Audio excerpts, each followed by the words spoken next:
दोस्तों, अंतरिक्ष की दुनिया की वीडियो आप लोग टीवी या मोबाइल फोन में देखते होंगे।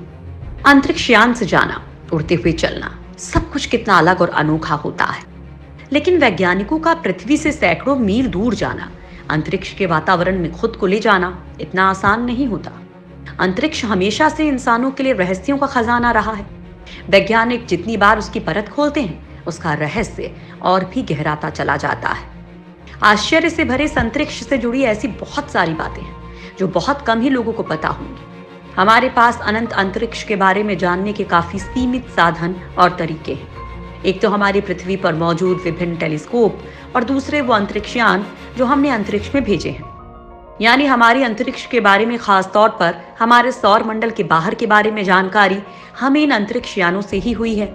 लेकिन नासा ने पहली बार हमारे सौर मंडल के बाहर से 2 तारों की दूरी नापने का कारनामा कर दिखाया है। जी हाँ दोस्तों, धरती से करोड़ों मील दूर मौजूद इन तारों के बीच की दूरी का पता लगाना नासा के लिए आसान नहीं था। इसमें नासा की मदद की उसके स्पेस या न्यू हॉरिजन ने। नासा ने अपने इस न्यू हॉरिजन मिशन को अंतरिक्ष की रचना कैसे हुई, ये जानने के लिए 2006 में रवाना किया था। और अब तक ये यान अंतरिक्ष की असीम यात्रा पर चला जा रहा है और इसी यान ने ही उन 2 तारों की दूरी का पता लगाया। नासा ने 430 करोड़ मील दूर से ली 2 सितारों की तस्वीर। अमेरिका की अंतरिक्ष एजेंसी नासा यूं तो अक्सर ही हमारे ब्रह्मांड की नई नई खोज करता रहता है,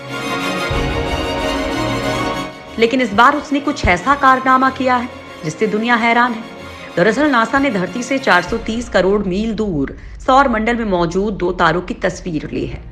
इसके साथ ही नासा ने इन दोनों तारों के बीच की दूरी नापने का अनोखा कारनामा भी कर दिखाया है। नासा के न्यू हॉरिजन्स अंतरिक्ष यान ने 2015 में प्लूटो ग्रह की तस्वीर भेजी थी और हाल ही में शुद्ध ग्रहों की कुइपर बेल्ट के एक पिंड की नजदीकी तस्वीरें भेजी थी। अब इस अभियान ने एक और उपलब्धि हासिल कर ली है। इसने हमारे सौर मंडल के बाहर से 2 तारों की दूरी नापने का काम किया है। अमेरिका के कोलोराडो के बोल्डर स्थित साउथ वेस्ट रिसर्च इंस्टीट्यूट से न्यू हॉरिजन्स के प्रमुख अन्वेषक एलन स्टर्न ने अपने बयान में कहा है कि अब ये कहना सही होगा कि न्यू हॉरिजन एक एलियन आकाश को देख रहा है जो वैसा बिल्कुल नहीं है जो हमारी पृथ्वी से दिखाई देता है। दिलचस्प बात यह है कि तारे पृथ्वी से अलग अलग स्थितियों में दिखाई देते हैं। ऐसा पहली बार हुआ है कि नासा ने इतनी दूरी पर स्थित किसी 2 तारों पर अध्ययन किया हो। नासा ने कैसे ली 2 तारों की तस्वीरें? इस साल अप्रैल के महीने में न्यू हॉरिजन्स की टीम ने अपने यान का मुख्य कैमरा सूर्य के सबसे नजदीकी तारे प्रॉक्सिमा सेंचुरी की ओर केंद्रित किया था, जो पृथ्वी से 4.2 प्रकाश वर्ष दूर मौजूद है। इसके साथ ही कैमरे में दूसरे तारे वोल्फ 359 भी दिख रहा था। जब ये तस्वीर ली जा रही थी, ठीक उसी समय नासा ने भी खगोलविदों को दोनों तारों की धरती से तस्वीर लेने को कहा। न्यू हॉरिजन्स पृथ्वी के मुकाबले सूर्य से 46 गुना ज्यादा दूर है। इससे ये संभावना भी बनी कि दोनों ग्रहों से तारों की स्थिति कुछ अलग दिखती है। दोनों के बीच के अंतर का अध्ययन कर वैज्ञानिक इन दोनों तारों की धरती से दूरी पता कर सकते हैं। पृथ्वी से सबसे नजदीक सितारों में शामिल पैरेलेक्स सेंचुरी और वुल्फ 359 के आसमान में स्थिति अलग नजर आने के पीछे की वजह पैरेलेक्स इफेक्ट है। नासा ने बताया कि इसकी वजह से अलग अलग लोकेशंस देखे जाने पर सितारे के बैकग्राउंड की वजह से उसकी पोजीशन भी अलग दिखाई देती है। पैरेलेक्स इफेक्ट को ऐसे भी समझा जा सकता है जब हम एक हाथ की दूरी पर अपनी उंगली को एक आंख बंद करके देखते हैं, तो दोनों आंखों से अलग अलग देखने पर उसकी पोजीशन बदली हुई नजर आती है, क्योंकि देखने का एंगल बदल चुका होता है। ऐसे ही जब पृथ्वी सूरज का चक्कर लगाती है तो सितारों की जगह भी बदल जाती है। लेकिन क्योंकि सबसे नजदीकी सितारे भी पृथ्वी की कक्षा के डायमीटर से करोड़ों अरबों गुना दूर हैं, ये पैरेलेक्स शिफ्ट बहुत कम होती है और इंसान अपनी आंखों से इसे डिटेक्ट नहीं कर सकता। नासा ने 2006 में लॉन्च किया था न्यू हॉरिजन मिशन। अमेरिकी John Hopkins applied physics lab के अनुसार जनवरी 2019 तक न्यू हॉरिजन यान धरती से तकरीबन 6.4 अरब किलोमीटर दूर था।